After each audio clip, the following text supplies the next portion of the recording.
Hello everybody, Teacher Ian here. We're going to look at the word idiosyncrasy. We also hear the word idiosyncratic used quite often. So the word idiosyncrasy is one of those delightful gems of the English language that sounds exactly like what it describes, something a bit peculiar, distinct and individualistic. Its roots and etymology: the word has deep Greek roots, and its DNA explains exactly why it means what it means today. Idios, meaning one's own or private, the same root as idiom and idiot. Idiot. Syn, or S-Y-N, meaning together, and Krasis, meaning mixture or temperament. So those are your Greek roots: idios, syn, and Krasis. Literally translated, an idiosyncrasy is a private mixture together.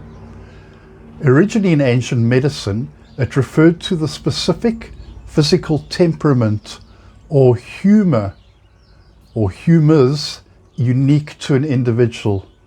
Over time, it shifted from physical health to personal behaviour. As a part of speech, it functions in various ways.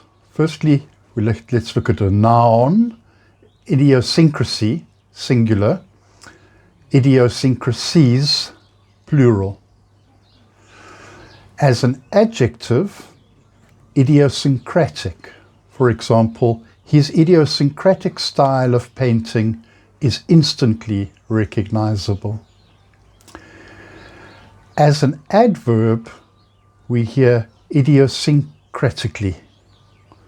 She organized her bookshelf idiosyncratically by the color of the spines of the books.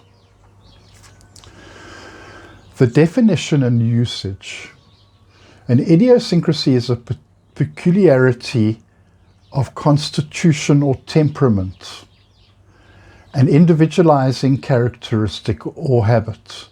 It's often used to describe those little quirks that make someone them, usually without being inherently negative. Some examples in context: in personality, one of his more endearing idiosyncrasies was his habit of humming loudly whenever he was deep in thought. In mechanics or systems, the old car has its idiosyncrasies, like the way you have to jiggle the key just right to get the engine to turn over. In linguistics, the English language is full of idiosyncrasies, such as the I before E rule that has more exceptions than followers.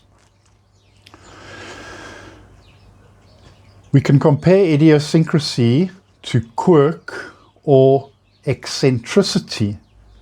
Now, these are synonyms, but they carry a slightly different vibe. A quirk, it's usually small, playful, and harmless. An idiosyncrasy is more structural, part of how a person or thing is built. And an eccentricity often implies a more significant or weird departure from the norm. Many of history's most brilliant minds didn't just have habits, they had idiosyncrasies, so specific that they bordered on the ritualistic. These quirks often served as a mental bridge to their creative or productive states. Here are some of the most famous idiosyncratic habits from historical figures. 1. The coffee chemists.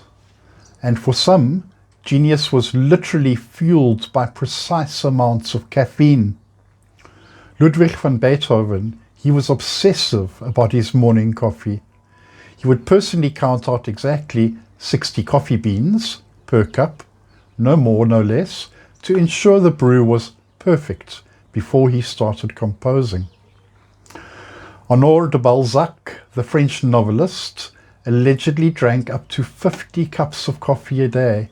He would often work 15 hours straight, even eating dry coffee grounds if he couldn't wait for a pot to brew. The naked thinkers. Some figures believed that clutter, including clothes, hindered the flow of ideas.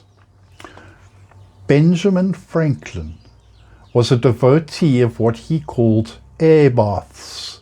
Every morning he would spend an hour or two sitting completely naked in his room with the windows wide open, regardless of the weather, believing the fresh air on his skin prevented illness and cleared his mind.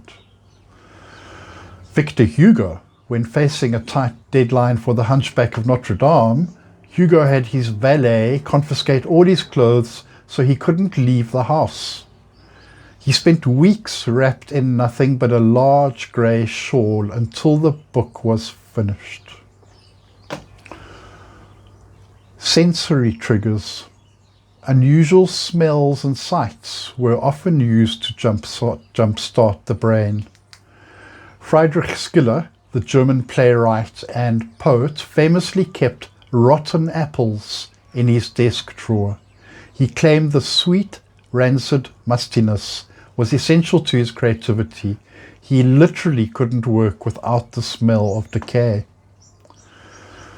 Charles Dickens was incredibly idiosyncratic about his workspace.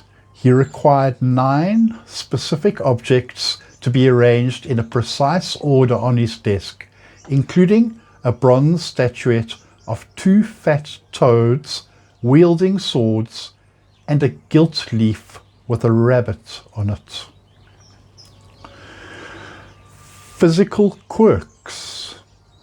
Sometimes the body had to be in a specific position for the mind to work. Igor Stravinsky, whenever the famous composer hit a creative block, he would do a 15-minute headstand. He believed it cleared the brain by sending blood to the head. Albert Einstein had a lifelong aversion to socks.